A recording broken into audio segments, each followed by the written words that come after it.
بسم اللہ الرحمن الرحیم۔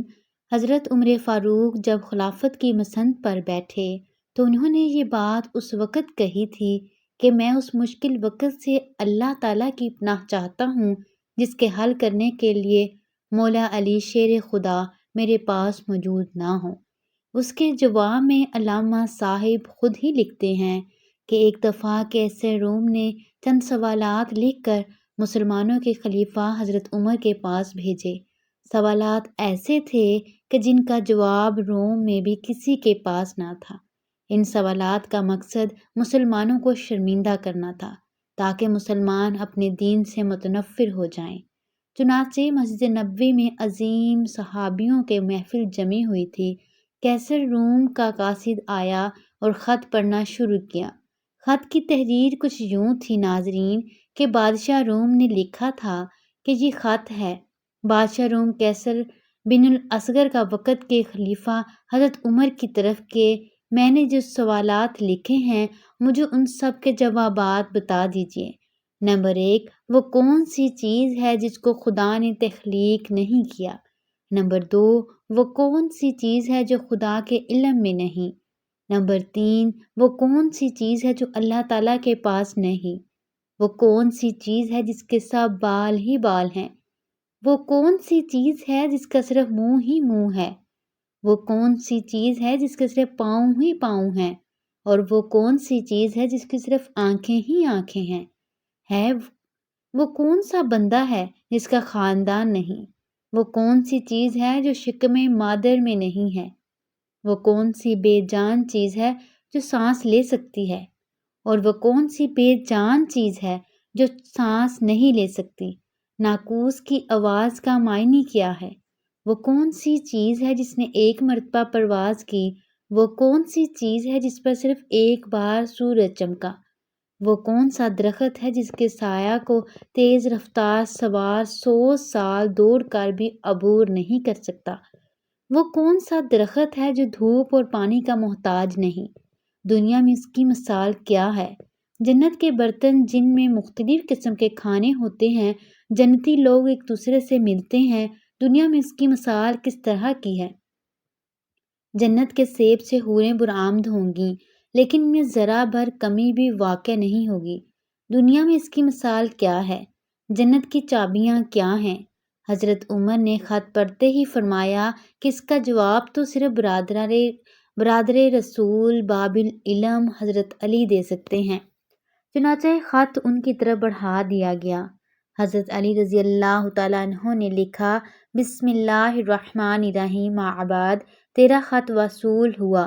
میں اپنے رب اور اپنے پیارے پیغمبر حضرت محمد صلی اللہ علیہ وآلہ وسلم کی برکت سے آپ کو ان سوالات کے جوابات دے رہا ہوں۔ وہ چیز جو مخلوق میں نہیں وہ خود خدا ہے کہ جس کو اللہ نے پیدا ہی نہیں کیا۔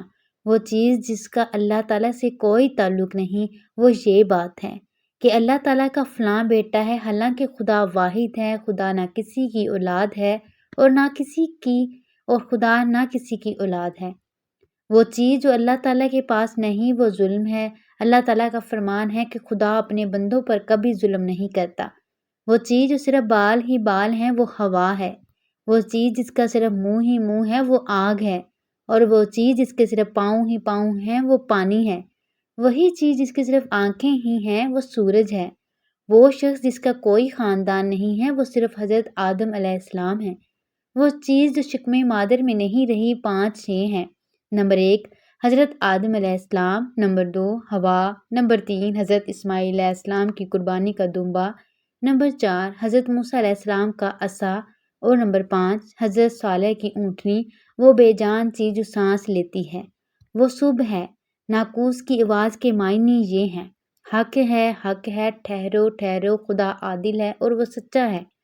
کوہ طور پر وہ پرندہ جس نے ایک مرتبہ پرواز کی تھی، دریائے نیل کی سرزمین پر سورج ایک بار چمکا ہے۔ جس جگہ پر حضرت موسیٰ علیہ السلام نے اپنا عصا مبارک مار کر راستہ بنایا تھا، وہ درخت جس کو میں اگر تیز رفتار کے ساتھ بھی چلوں تو 100 سال تک بھی پار نہیں کر سکتا، وہ شجر توبہ کا درخت ہے جس کی شاخ جنت کے ہر محل میں جاتی ہے۔ دنیا میں اس کی مثال سورج ہے۔ دنیا میں اس کی مثال سورج ہے جس کی گردن ہر گھر میں پہنچتی ہے اور تمام زمین اس کی روشنی سے روشن ہو جاتی ہے۔ وہ درخت جو پانی کے بغیر اگایا تھا وہ درخت ہے جو یونس کے لیے اگایا گیا تھا۔ اللہ تعالیٰ نے ارشاد فرمایا، ہم اپنے پیارے حبیب کے لیے کدو کی بیل اگاتے ہیں۔ جنت کے برتن میں بے شمار قسم کے انعامات ہوں گے، وہ ایک دوسرے سے الگ الگ ہوں گے۔ ان کی مثال ہم دنیا میں مرغی کے انڈے کی لے سکتے ہیں کہ جس میں سفید اور زرد دونوں پانی شامل ہوتے ہیں لیکن ایک دوسرے سے ملتے نہیں۔ جنت میں جو سیب عطا کیے جائیں گا اس سے حور برآمد ہوگی۔ اس کی مثال ایسے ہے جیسے کہ سیب سے کیڑا باہر نکلتا ہے لیکن اس میں کمی واقع نہیں۔ وہ چیز جو دنیا میں سب کے لیے برابر ہے، چاہے وہ مومن ہو یا کافر ہو، لیکن آخرت میں وہ صرف اور صرف مومن کو عطا کی جائے گی۔ وہ کھجور کا میوہ ہے جسے آخرت میں صرف مومن ہی کھا سکے گا، جبکہ دنیا میں اسے مومن اور کافر دونوں یکساں استعمال کر سکتے ہیں۔ جنت کی چابیاں کلمہ توحید ہے۔ ابن مسیب سے مروی ہے کہ خط بادشاہ روم کو ملا۔ اس نے خط کو پڑھ کر کہا کہ میرے سوالات کے جواب صرف اور صرف خاندان رسول سے ہی مل سکتے تھے۔ پھر دریافت کیا کہ یہ جواب کس اعلیٰ ہستی نے دیے ہیں۔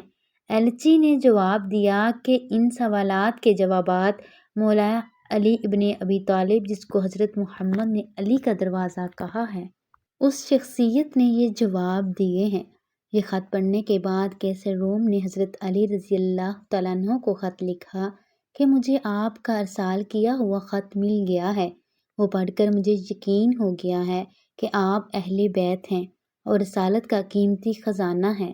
آپ ہی حقیقی شجاعت اور علم کے وارث ہیں۔ قیصر روم نے اپنے دوسرے خط میں لکھا کہ میری یہ خواہش ہے کہ آپ مجھے مذہب اور دین کی مزید معلومات بھیجیں۔ میں خاص طور پر روح کی وضاحت چاہتا ہوں جس کا ذکر خدا تعالیٰ نے اپنی کتاب قرآن مجید میں کیا ہے۔ اے نبی، لوگ روح کے بارے میں تجھ سے پوچھتے ہیں، تم انہیں بتا دو کہ روح میرے پروردگار کا امر ہے۔ یہ روح کیا چیز ہے؟ مولا علی شیر خدا نے جواباً خط میں یہ لکھا کہ مابعد روح ایک نورانی نقطہ ہے اور ایک غیر مرئی مخلوق ہے جس کو اللہ نے اپنی قدرت کاملہ سے پیدا فرمایا ہے اور اپنے خاص خزانہ سے نکال کر اپنی ملکیت میں رکھا ہوا ہے، اور یہی روح اصل میں ہر چیز کا سبب زندگی ہے اور ہر ذی روح جاندار کے پاس ایک وقت مقررہ تک امانت ہے۔ جب اس کی مدت مکمل ہو جاتی ہے تو خدا اسے واپس اپنے پاس بلا لیتا ہے۔ پیارے ناظرین، اسلامی واقعات سننے کے لیے چینل کو ضرور سبسکرائب کریں، ویڈیو کو لائک کریں اور اپنے فرینڈز اور فیملی کے ساتھ شیئر کریں۔ آپ سب لوگوں کا بہت شکریہ فل ویڈیو دیکھنے کے لیے۔ جزاک اللہ۔